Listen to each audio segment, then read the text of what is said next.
Hi, my name is Hugo Ortega. Welcome back to Mr. Mobile PC Blog. Now, I've got something pretty unique for you today, not because it's exclusive or not available, but because it's non-consumer. Now, these sort of devices aren't showcased readily online because they're not sexy. Okay, we'll just say it now, it's not sexy, but they are so functional. And in this world of iFad type solutions, function is being lost. And these devices prove that function is still a primary source of concern for many, many businesses out there. So what have we got? We've got the EO a7400 by TabletKiosk. Now, as you can see, it's a really small, lightweight device. TabletKiosk is a Californian-based company, so they work out of Torrance. Lovely place there. I've been there myself. Really, really nice. And you've got also, they've got Taiwan as their factory floor. So with the two, what they do is they actually design and manufacture tablet computers for business. And this is one of their latest ones here. Now I'll walk you around the device and we'll get to know some of it, and then you can shoot me questions whenever you like. So let's get started. What we've got is a 7-inch measured diagonally screen, and let's just boot up the device. Now, as part of their commercial grade sort of requirements, what they do is they actually incorporate a 5-second hold down, roughly 5 seconds, on the power button. And I'll showcase the power button to you there. So what you've got is power, Bluetooth, and Wi-Fi. And the reason you hold down power for 5 seconds, roughly, approximately, is that in a business environment, I've gone into boot menu by mistake.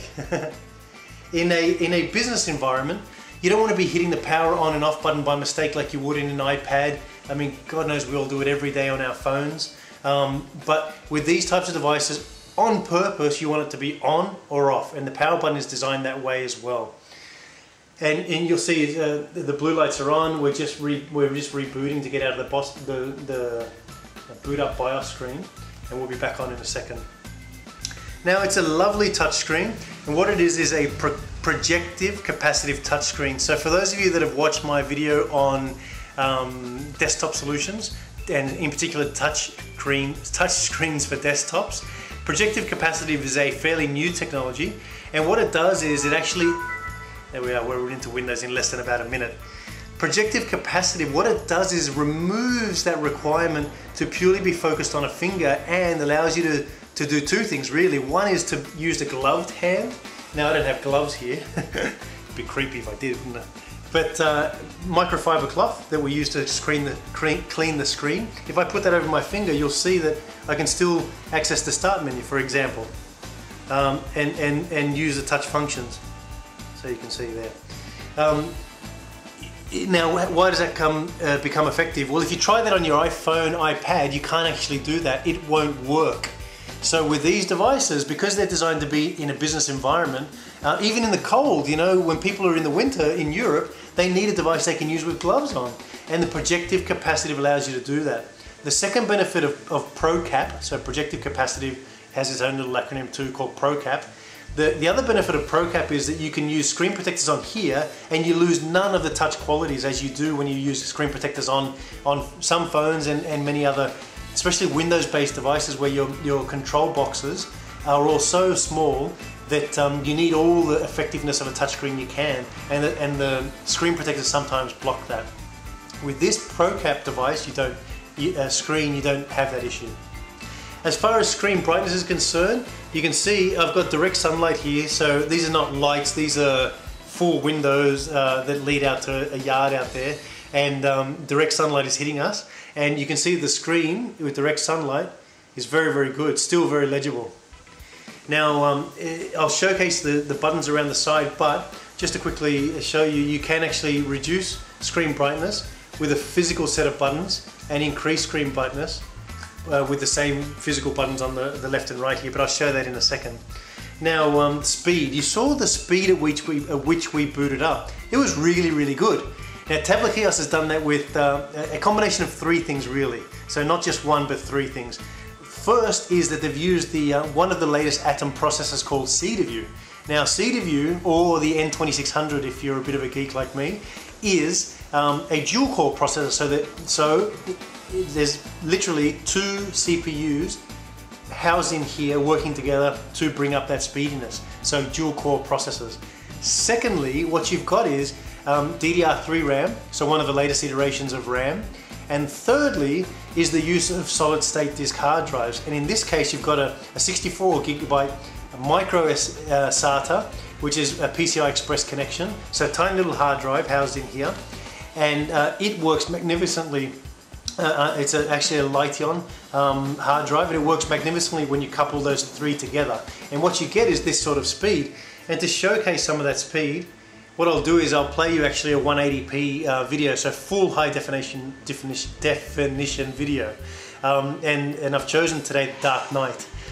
It's 5-year anniversary of Australian Heath Ledger passing away. So not to put a somber note on the video, but you know, just as an indication.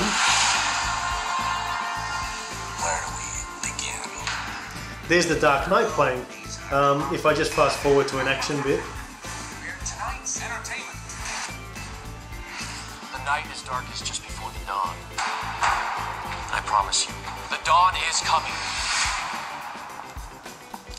And here we go.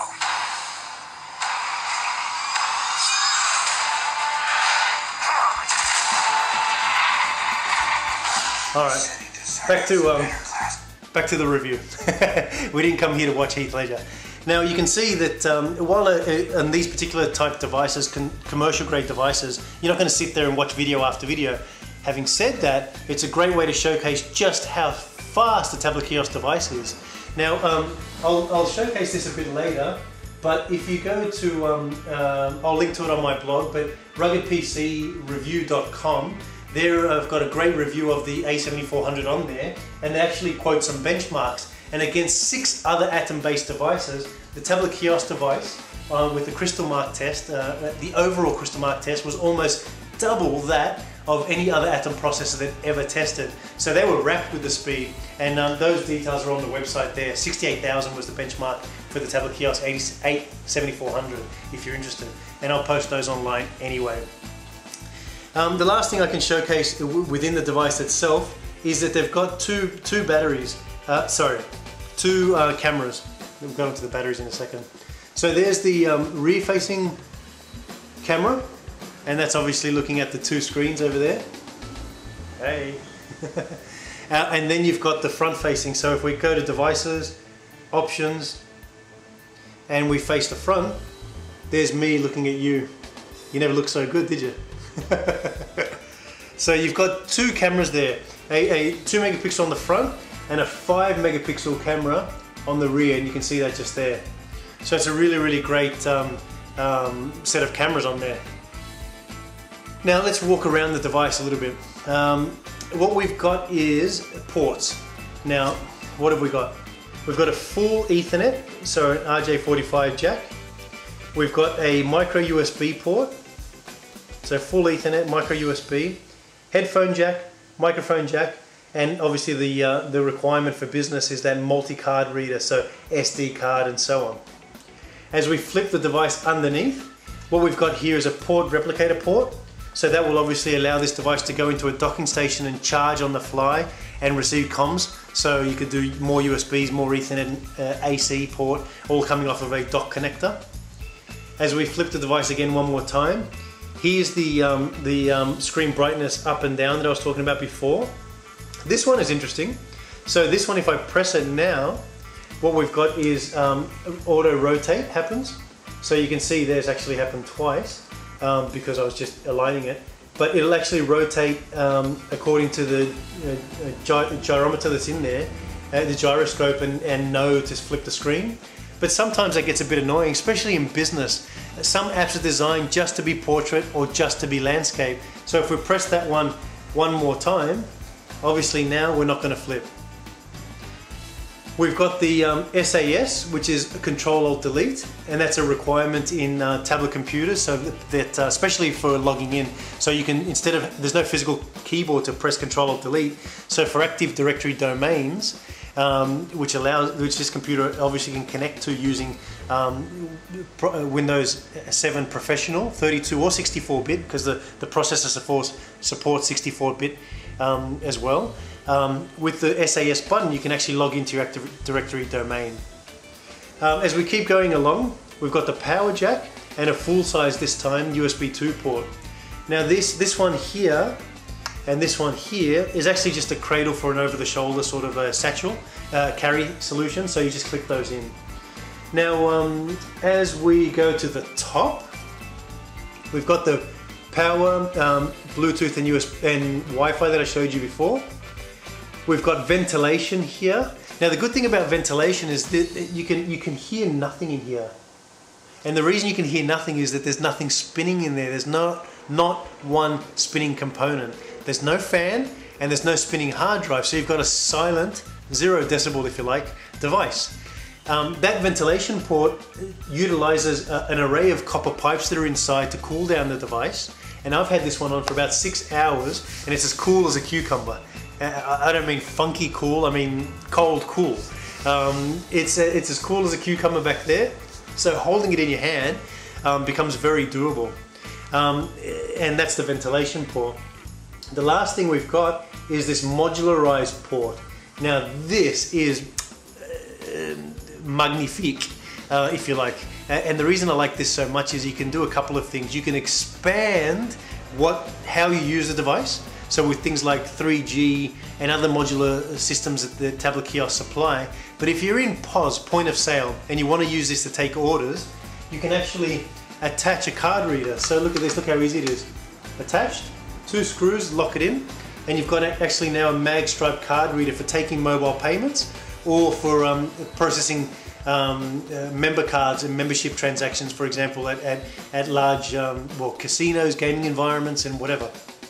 Now here's a big bonus, and when I mean big, I mean literally. This is the TabletKiosk. So here's one I prepared for you earlier. This is the TabletKiosk NetSlate or the i500, depending which one you're holding in your hand. They both look the same. This one in particular is an i550D, so it's got an i7 processor, the world's most powerful slate. It's a 12.1 inch display, but look at this. So if I remove the modular card reader from my a7400, and look what I've got here, the same modular plate. And all I have to do now is connect it to this guy, and TabletKiosk is giving me an ecosystem for connecting, adding and removing components from device to device. That is exceptional. So if you're talking about one device, which is consumer, you know, you do what you can, great with accessories. If you're talking about you're running a fleet of a couple of hundred devices, this modularized componentry is beautiful. It allows you to chop and change these components as needed, when needed, and expanding them along a family of these devices through generations of devices. So that's very clever, and that's what TabletKiosk is renowned for in environments especially like gaming, casino, and mobile sales force. The other clever piece of information for you is that things like the AC adapter, well, they plug into the NetSlate, and the same one plugs into the TabletKiosk a7400. So obviously they're thinking about the business environment, the business ecosystem. So let's get back to this device. You can see that you had the mag stripe reader there for processing those credit card payments. The last thing I'll showcase on this device is, as you turn it around, there's a set of screw holes here, and that's a Visa plate integrated into the device. You could literally now attach an arm onto this, so you could have a swing arm for connecting it to things like desks, walls, so wall mounted, or ceiling mounted. So in the case of a dental surgery, for example, or doctor's surgery. So that Visa bolt pattern, VESA, is 100mm by 100mm, and it's a global standard. There are literally thousands of products you can attach to here. Just as a simple showcase to that, here's a Visa plate that we like to use at Tegatech. And these ones attach to the back of here, and now you can attach onto here a quick release product, so you could actually detach it from your arm, etc, etc. So just to give you an idea. Also on the back of the device you'll see, and it'll be a welcome bit of knowledge for a lot of you out there in business, a user accessible battery. So doing this with one hand is never easy, but I'll try it.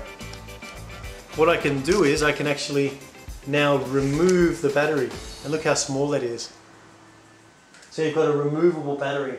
Now this one is a 22 watt hour battery, good for about 3 hours, but guess what? Da-da-da. Look, the battery's not there, the computer's still on. So we have an internal battery as well, making it hot swappable. So with this hot swappable battery, you can actually change these on the fly. You don't have to shut it down at all, don't have to lose productivity. You can have a battery charging cradle to charge this separately somewhere. Take a few with you on the road and just swap them as needed. And you've got a separate 22 watt-hour battery inside, so another 3 hours inside, all up 6 hours. Now our good friends at ruggedreview.com, sorry, let me get that right, ruggedpcreview.com, they actually have suggested through some tests that if you had power save mode turned on, still running Wi-Fi, still running Bluetooth, and your screen brightness turned down, you could go as far as 7.8, close to 8 hours on the a7400 TabletKiosk device. So if you're in business today and battery life is important to you, as it is for many point of sale environments, mobile Salesforce environment, and mining, medical, battery life is crucial still. Then having that ability to hot swap batteries on the fly is exceptional. The last bit I'll showcase to you is the screen, and that is the Wacom technology. So with this particular device, you have the choice to have a touchscreen only or a touchscreen and pen dual mode device. So this Wacom pen is the same device that's found in this larger TabletKiosk device. It allows you to erase and ink. So you can handwrite, erase, and you can use the button on here for right clicking. There's nowhere in the device to actually store the pen, but you've got a tether there that you can actually still attach it to the device and have it incorporated into some sort of satchel. So the pen is a last feature that I wanted to showcase to you on this device. Really that's about it. If you have any questions, please let me know. Sorry, one last point. The battery we showcased before, if we grab the Sahara again that we had, look what we find there. The same battery. So again, TabletKiosk has that modularization in their infrastructure, and it's just a way for them to create a business ecosystem. So you need batteries throughout your business. Well, you've got batteries that suit both devices. This is a dual battery array in the TabletKiosk Sahara, the larger device. So you can drop one battery, keep the device on, and place a battery back in there. Or you've got the cleverly EO a7400 with an internal battery and an external battery. As we drill into the battery bay, just two more things I'll showcase to you. You've actually got touchscreen on and off, and up the top, a SIM card slot. So again, most things thought of on here. The device is sub 1 kilo. It's definitely not a heavy device. It's close to an inch thick, so 2 centimeters. It's not really an inch, under an inch, but about 2 centimeters there. So it's thicker than most devices. And if we were to do something silly and showcase a consumer device like the Asus VivoTab, which is a Windows RT device, which is ultra thin, you can. It's a no-brainer. It's obviously that the TabletKiosk is way thicker. It's about 4 of those. But again, this is a consumer grade device. If I drop this now, we're gone, smashed. This device will survive a lot of those commercial grade environments. And obviously there's benefits like those tablets don't have hot swappable batteries and so on. So this is a device that should be considered if you're in a business ecosystem environment where you've got to have a multitude of devices addressing common needs. And I think it's a great one to keep an eye for. When I got it, I was surprised how light it is. I was surprised the shape and size. It's got a really nice feel to it, and I love that it's 0 decibels. There's no annoying fans in there, so I hate that you're just starting to work and get into it, and the fan kicks and goes. I hate that noise. So my Fujitsu does it all the time. So again, this has been Hugo Ortega from the Mr. Mobile PC blog. I really enjoy being with you guys. So let me know, and girls, let me know if you have any more questions. I'll be happy to chat online anytime. All the best. Talk to you soon.